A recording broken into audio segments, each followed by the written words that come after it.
More productive pipeline review conversations. This is a bonus module.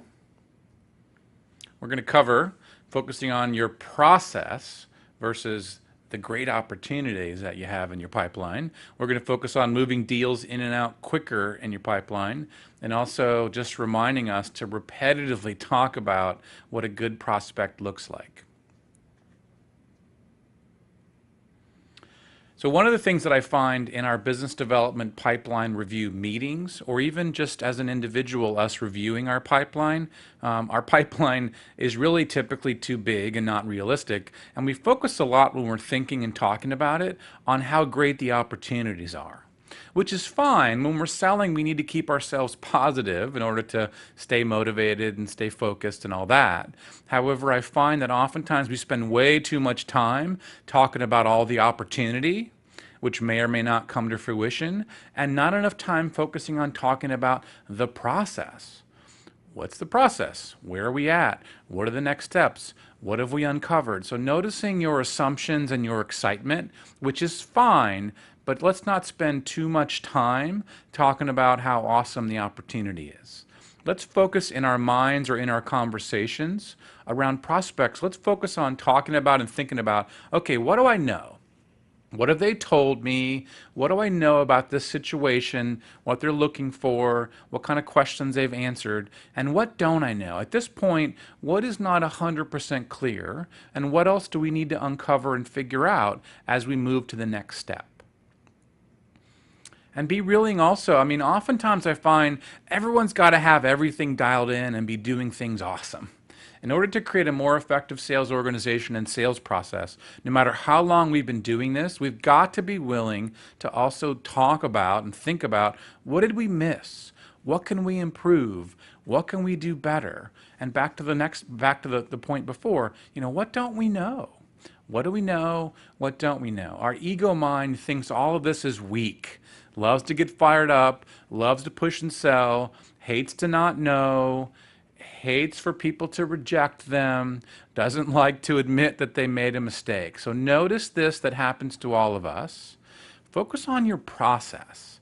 Focus on your steps and your questions and what's next versus getting way too excited about an opportunity too early. Moving deals in and out quicker. So a lot of times we get stalled deals. We worked on that module earlier on around how to move things in and out. If you look at your current pipeline, in my experience, about 50% of our pipeline is really not happening. We like to look at a big pipeline. We like to talk about all the opportunities we have. If we were really honest with ourselves, it's much smaller than we think it is. So let's focus a little more of our energy, time, even just what we talk about on our prospects that have some real urgency. One of the things that I've also found is that the more time we spend up front with a prospect, the harder it is to get detached. And detached doesn't mean not caring. Detached just means I can't want this more than they do, or I get really emotionally involved. If I've spent 4 days working on an RFP that I send to them, I'm going to be a lot more attached to the deal. We oftentimes dream vaguely and dread precisely. So we're vague about what we want, about what the opportunity really is, to be honest with you, about how we talk about what an ideal client looks like. We're oftentimes vague and ambiguous. One of the things that I write about in the book is around noticing your attachment to ambiguity. Let's be honest with ourselves and let's be realistic, even if it's painful and difficult. Let's move things in and out of our pipeline quicker. Doesn't mean in and out forever, but oftentimes we need to move it out for now, or at least spend less time and energy thinking and talking about it. The final point here is really risking repetition with yourself or with your peers or with your team. Let's repetitively think about and talk about and write about what does a good prospect look like for us. We're looking for more of what? Painting a picture of what these people look like, what their attitude is, what they're open to, what their pain is. This is a quote that I think is really important and useful, which is you attract what you define. The more we think about and talk about and write about the clear and specific definition of what we're looking for more of, the more apt we are to get it. This is a little bit metaphysical, and I can't explain exactly how it works. I just find if we're more specific about what we want, we will get more of it. Doesn't mean we won't compromise, doesn't mean all of our prospects and clients have to be A's and perfect, but it does mean we'll be much less apt to tolerate things that are wasting our time, people that are a real pain in the butt.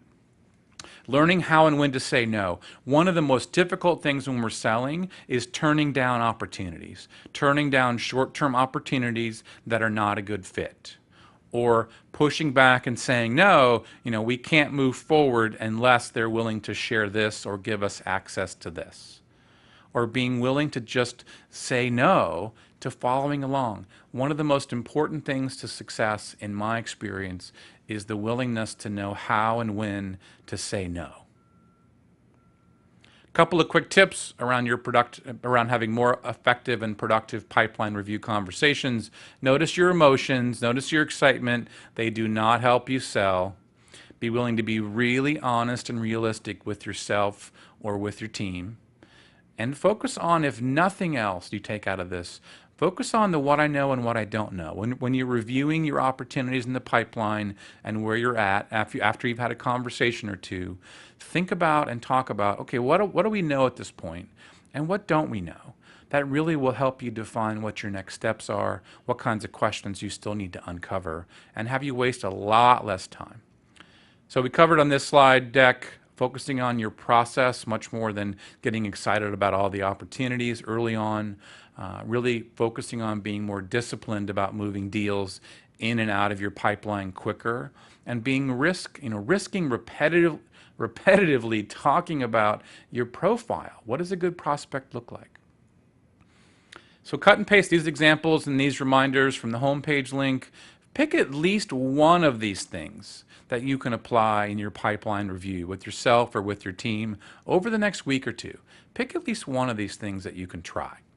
Send me any questions or results to my email address, and click the back button on your browser to return to the home page and also see key slides that you can print up or cut and paste.